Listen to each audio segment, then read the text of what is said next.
SmileyTips.com இந்தியாவுடைய number 1 tour operator.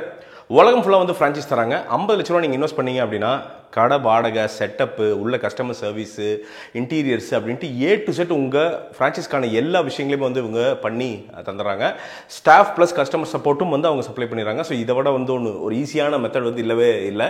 So franchise வேணும்னு நினச்சிங்கன்னா உலகத்தில் எங்கே வேணும்னு நினச்சிங்கனாலும் சரி தாராளமாக நீங்கள் வந்து ஸ்மைலி டிப்ஸ் வந்து கான்டாக்ட் பண்ணலாம். இது மட்டும் இல்லை, அந்தமான் டூர் வந்து சேஃப் அண்ட் செக்யூராக உங்களை கூட்டிகிட்டு போயிட்டு வந்து ஃபன் பண்ணுறாங்க. ஸோ டூர் அப்படின்னாலே வந்து ஃப்ரான்ச்சைஸ் அப்படின்னாலே வந்து SmileyTips.com கான்டாக்ட் பண்ணுங்கள். இன்றைக்கே உங்கள் இன்டர்நேஷ்னல் டூரை என்ஜாய் பண்ணுங்கள். வீரதீர சூரன் அருண்குமார் வந்து பார்த்தீங்கன்னா எடுத்தால் நல்ல படம் தான் எடுப்பேன் அப்படிங்கிற ஒரு இதில் இருக்கார். கண்டென்ட்டாக வந்து பார்த்தீங்கன்னா ஏதோ ஒரு விஷயம் சொல்ல வரணும் அப்படிங்கிறதுல ரொம்ப தெளிவாக ஃபிலிம் மேக்கிங்கை ப்ராப்பராக அது ஒரு சயின்ஸாக எடுத்துக்கிட்டு பண்ணுற ஒரு சில டைரக்டரில் வந்து அருண்குமார் வந்து ஒருத்தர் அப்படின்னு சொல்லலாம். இதை பொறுத்த வரைக்கும் இந்த படத்தோட பியூட்டி என்ன அப்படின்னா, இந்த படம் வந்து மதுரையை சுற்றி நடக்கிற ஒரு கதை. ஆனால் எந்த இடத்துலையும் மதுரையை சுற்றி நடக்குது அப்படிங்கிறக்காட்டி வந்து பார்த்தீங்கன்னா மீனாட்சி கோயிலில் ஒரு ஷாட்டு, இல்லை வந்து நாயக்கர் மகாலில் ஒரு ஷாட்டுன்னு வச்சு நாங்கள் மதுரையில் இருக்கோம் மதுரையில் இருக்கோம்னு காட்டாமல், மதுரையில் இருக்கிற லோக்கலுக்கு வந்து நமக்கு நல்லா தெரியும். அவங்களுக்கு மதுரைக்காரங்களுக்கு தெளிவாக தெரியும் அந்த லொக்கேஷன், அந்த வீடுகள் எல்லாம் வந்து பார்த்தீங்கன்னா அவ்வளோ அத்தன்டிக்காக பியூட்டிஃபுல்லாக. நீங்கள் கேமரா ஒர்க்கே வந்து பார்த்தீங்கன்னா கிட்டத்தட்ட வந்து அந்த மதுரை ஸ்லாங்கில் கேமரா ஒர்க் இருக்குல்ல, ஆமாங்க, லிட்டலாக அது ஒரு மாதிரி வந்து ஜனரஞ்சகமாக இருப்பாங்க மதுரை மக்கள். பார்த்தீங்கன்னு வச்சுங்களேன், ஒன்றை செலிப்ரேட் பண்ணோம்னா அது மதுரை மக்கள்கிட்ட இருந்தால் நீங்கள் கற்றுக்கணும். ஒரு திருவிழா இல்லை வந்து ஒரு கல்யாணம்னு வச்சுக்கோங்களேன், அதை ரொம்ப மனசார செலிப்ரேட் பண்ணுவாங்க. ஜாலியாக ஒரு ஃப்ளக்ஸ் அடிச்சுக்கிட்டு டான்ஸாக போட்டுக்கிட்டு அவன் மாப்பிள்ளை பொண்ணு எல்லாருமே என்ஜாய் பண்ணி ஒரு விஷயத்த பண்ணுறது அப்படிங்கிறது, அந்த திருவிழாக்களை எப்படி எடுக்கிறது அப்படிங்கிறத மதுரை மக்கள்கிட்ட இருந்தால் தெரிஞ்சுக்கணும். ஸோ அந்த விஷயத்த ரொம்ப அழகாக ஒரு பேக்ட்ராப்பாக வச்சுட்டு உள்ள மிகப்பெரிய ஒரு ஒன் நைட்டில் நடக்கிற ஒரு மிகப்பெரிய கிரைம் த்ரில்லர்னு கூட சொல்லிக்கலாம் நீங்கள்.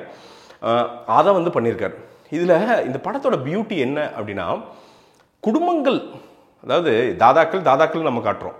தாதாக்கள் குடும்பங்கள் சேர்ந்து அந்த தாதாக்களும் சரி, இல்லை வந்து பார்த்தீங்கன்னா மர்டர் பண்ணுறவனும் சரி, அவன் என்ன பாடுபடுறான் எல்லாருமே ஒரு பாயிண்டில். என்னென்னா விக்ரம் வந்து பார்த்திங்கன்னா ஒரு கிட்டத்தட்ட ஹிட்டு, அந்த கொலையால் ஒரு விசுவாசத்துக்காண்டி வந்து பார்த்திங்கன்னா கொலை பண்ணுகிற ஒரு மனிதர் இது விக்ரம்.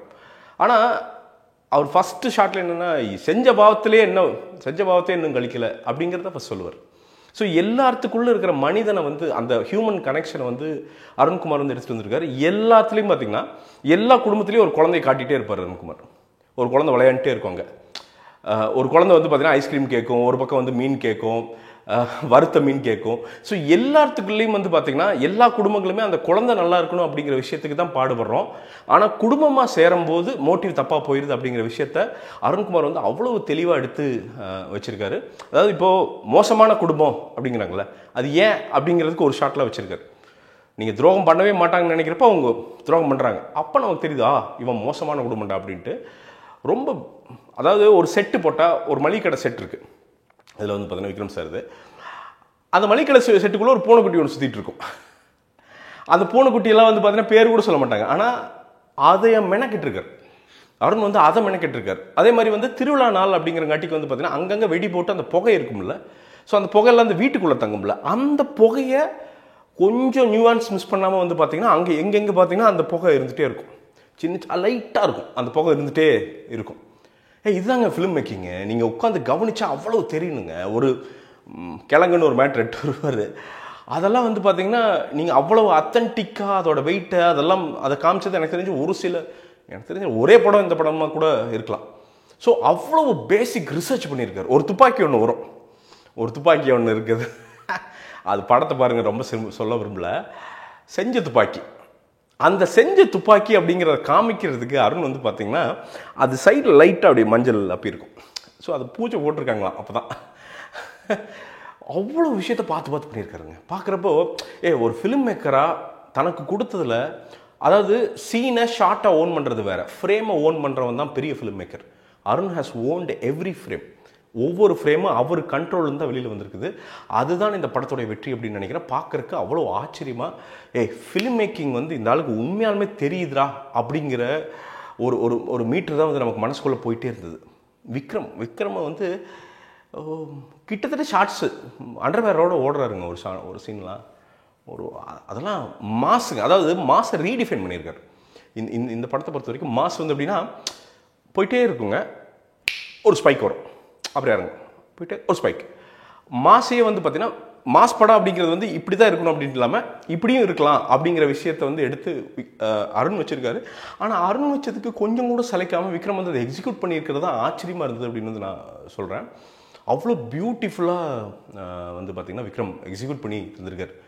எவ்வளோங்க லவ் சீன் பண்ணணும், பெறலணும், சேத்துல ஓடணும். அது அவர் வயசுக்கு நம்மளாம் படு தூங்கிடுவோங்க. மனுஷனை பார்த்தா எந்திரிச்சு ஏதாவது வேலை செய்யணும்னு தோணுதுங்க. உண்மையாலுமே நீங்களாம் மனுஷனே இல்லைங்க, சத்தியமாக மிருகங்க. உண்மையாக சொல்கிறேன், நடிப்பு மிருகம், அரக்கம் கிடையாது, நடிப்பு மிருகம். அதுதான் விக்ரம் அப்படின்னு வந்து நான் உண்மையாக நினைக்கிறேன். ஸோ இந்த கிராஃப்ட்லாம் வந்து பேசிகிட்டு இருக்கிறப்ப வந்து பார்த்தீங்கன்னா லெவலப்போட ஃபிலிம் மேக்கிங் ப்ரோக்ராம் ஒன்று வந்து இப்போ ஃபோர்ஜ் அப்படின்ட்டு வந்து லான்ச் பண்ணியிருக்காங்க. ஒரு 12 நாளுங்க கோவா கூப்பிட்டு போகிறாங்க. 24 ஃபிலிம் மேக்கர், அதுவும் செலக்ட் பண்ணி தான் எடுக்கிறாங்க. நீங்கள் போயிட்டு வரும்போது இதோட இதை வந்து என்ன பண்ணுறாங்கன்னா, இதை வந்து ஹோஸ்ட் பண்ணுறது இதோட அம்பாசிடர் வந்து பார்த்தீங்கன்னா வெங்கட் பிரபு சார். நீங்கள் போயிட்டு முடிச்சுட்டு வரும்போது ஒரு ஷார்ட் ஃபிலிம் எடுத்து ஒரு ஃபிலிம் மேக்கராக திரும்பி வந்துடுவீங்க. இது வந்து ஃபில்டர் பண்ணி தான் உங்களுக்கு வந்து அந்த ஃபிலிம் மேக்கர்ஸ் இந்த 24 பேரை வந்து எடுக்கிறாங்க, சும்மாலாம் எடுக்கல. One of the best professional courses. இன்னொன்று வந்து இது வந்து ஆஃப்லைன் கிடையாது, ஐ மீன் ஆன்லைன் கிடையாது, ஆஃப்லைனில் கோவாவில் நடக்குது. அவ்வளோ எக்ஸ்பீரியன்ஸ் வந்து உங்களுக்கு வரப்போகுது. ஸோ தயவு செய்து மிஸ் பண்ணிடாதீங்க. அப்ளை பண்ணுறதுக்கு டிஸ்கிரிப்ஷனில் லிங்க் இருக்குது, கிளிக் பண்ணி அப்ளை பண்ணிடுங்க. இல்லாட்டி பின் கமெண்ட்டில் இருக்குது, மிஸ் பண்ணிடாதீங்க. உண்மையாலுமே ஃபிலிம் மேக்கிங் வந்து செமையாக கற்றுருவாங்க. ஏன்னா இவங்க லோகேஷ் கனகராஜ்லேருந்து கார்த்திக் சுப்பராஜ்லேருந்து அவ்வளோ பேர் கூட அசோசியேட் ஆகிருக்காங்க. அவங்க அசோசியேட் ஆனதுக்கு காரணம் இவங்களோட ப்ரொஃபஷனலிசம், இவங்களோட எக்ஸிக்யூஷன் தான். ஸோ மிஸ் பண்ணாதீங்க, தயவுசெய்து வந்து இந்த ப்ரோக்ராமில் ஜாயின் பண்ணுங்கள். சரி, இந்த படத்தோட பிரச்சனைகள் என்னென்ன அப்படின்னா, படம் சூப்பருங்க. செகண்ட் ஹாஃப் போகும்போது வந்து பார்த்தீங்கன்னா ஒரு மாதிரி வேவரியாக நிறைய சம்பவங்கள் போயிடுது. ஆனால் அதுக்கு முன்னாடி ஒரு ஆளை சொல்லணும், எஸ்.ஜே. சூர்யா ஒரு பொருந்தாத ரோலே கிடையாதுங்க. அதாவது இதில் ஒரு மாவட்ட எஸ்பி, ஒரு போலீஸ்காரன், ஒரு ஊர்ன போலீஸ்காரன் தன்னை காப்பாற்றிக்கிறதுக்கு கடைசி வரைக்கும் எப்படி அந்த இடத்த ஆளுவான் அப்படிங்கிறதுக்கான ஒரு எக்ஸாம்பிள் வந்து எஸ்.ஜே. சூர்யா. அது அவ்வளோ பியூட்டிஃபுல்லாக சொல்லியிருக்காரு. அதே மாதிரி அந்த மெயின் வில்லன் கேங், அந்த பெரியவர் அப்படிங்கிற அந்த வில்லன் கேங் அப்படிங்கிறவன், ரவுடிங்கிறவன் வந்து பார்த்தீங்கன்னா அவன் குடும்பத்துக்கு மட்டும்தான் யோசிப்பான், மற்றவன் எவனுக்கும் யோசிக்க மாட்டான். அப்படிங்கிறத இவன் ஏன் இவனை செய்கிறானுங்க அப்படிங்கிறதுக்கான பதில் அவங்ககிட்ட இருந்தே வந்து பார்த்தீங்கன்னா விஷுவலாக ரிவீல் பண்ணுவார் அருண்குமார். ஏன்னா இவன் வந்து பார்த்தீங்கன்னா தன்னை மிக நம்புறவனை கூட இவனை செஞ்சு நம்மளை காப்பாற்றிக்கிட்டா போதுன்னு தான் அந்த ரவுடி நினச்சிக்கிட்டே இருப்பான் கடைசி வரைக்கும். அந்த ஆங்கிள். அதே மாதிரி ஒரு விஸ்வாசி, ஒரு வந்து விஸ்வாசி விக்ரம், ஒரு விஸ்வாசி எப்படி இருப்பான், அதே மாதிரி ஒரு காரியம் செய்யணும், வீர தீர சூரன், அவன் ஒரு காரியம் செய்யணும் முடிவு பண்ணிட்டான், அந்த காரியத்துக்கு வந்து எடுத்து நின்று ஒரிஜினல் ஒரு ரவுடி இருக்கான்ல, அவன் எப்படி எக்ஸிக்யூட் பண்ணுவான், அதோட அவனோட மன வலிமை, அந்த ஃபயர் என்ன அப்படிங்கிறத விஷுவலாக விக்ரம் மூலமாக அது ஒரு சீனில் வருங்க. போலீஸ் ஸ்டேஷன் சீன் ஒன்று இருக்குது, அது ஒரு மாதிரி, அது இங்கிருந்து ஒரு 15 வருஷத்துக்கு பேசப்படுங்க. உண்மையாக சொல்கிறேன், கண்டிப்பாக பேசப்படும்.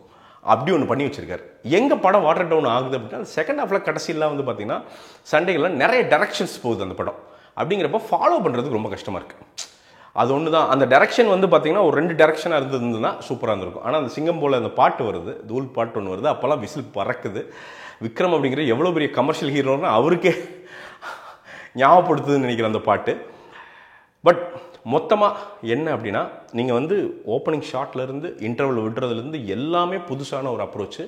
புதுசாக பண்ணுறேன் பேர் வழி அப்படிங்கிறதுக்காண்டி நம்மளை போட்டு மண்டை குடையில் ரொம்ப நியாயமாக தரமாக வந்து பண்ணி வச்சுருக்கார் சு அருண்குமார். ஒரு தடவை போயிட்டு உட்காந்து ஒரு ஃபிலிம் மேக்கராக, ஒரு சினிமா லவ்வராக, சினிமா நல்லா இருக்கும்னு நினைக்கிறத தாராளமாக அது உட்காந்து வந்து நீங்கள் பார்க்கலாம் அப்படின்னு வந்து நான் சொல்லிக்க விரும்புகிறேன்.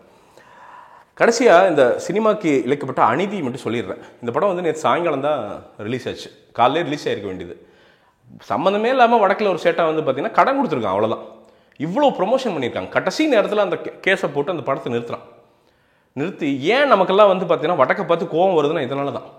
தமிழ்நாட்டுக்கும் டெல்லி கோர்ட்டுக்கு என்ன சம்பந்தம்? ஒரு தமிழ் படம் வந்து டெல்லி கோர்ட் வந்து நிறுத்தி நீ இப்படி வா அப்படிங்குது. நேற்று ஒரு நாள் கலெக்ஷன் அவங்களுக்கு வந்து நல்ல ப்ரொமோஷன் பண்ணியிருந்தாங்க, காலில் ஓப்பன் ஆயிருந்துச்சுன்னா இன்னொரு 5-6 கோடி ரூபா சம்பாரிச்சிருப்பாங்க. சம்பாரிச்சு எங்கே ஓடிட்டு போகிறாங்க? லீகலில் அந்த அக்ரிமெண்ட் இருக்க தான் செய்யுது. அந்த ப்ரொடக்ஷன் ஹவுஸ்க்கோ இல்லை வந்து அந்த ஃபினான்ஷியருக்கோ தருவான். அவன் ஃபினான்ஸ் தான் பண்ணுறான், ப்ரொடக்ஷன் பண்ணல. ப்ரொடக்ஷன் உட்காந்து அந்த வேகாத வெயிலில் உட்காந்து எல்லாம் பண்ணி ப்ரொமோட் பண்ணி கொடுத்து பார்த்தா தான் அந்த ப்ரொடக்ஷனோட வழி தெரியும். அப்போ என்னென்னா, ஏன் நம்ம கோவப்படுறோம், ஒரு மாநிலமாக ஏன் கோவப்படுறோம் அப்படின்னா, இங்கிருந்து காசு பூரா சுரண்டி அங்கே வடக்க வச்சுருக்கானுங்க.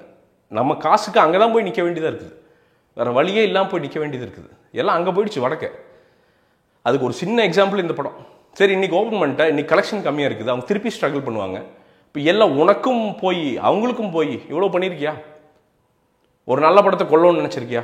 இதெல்லாம் எவ்வளோ பெரிய அக்கிரம். அதெல்லாம் இந்த பிஃபோர் யூவா அவங்க தான்.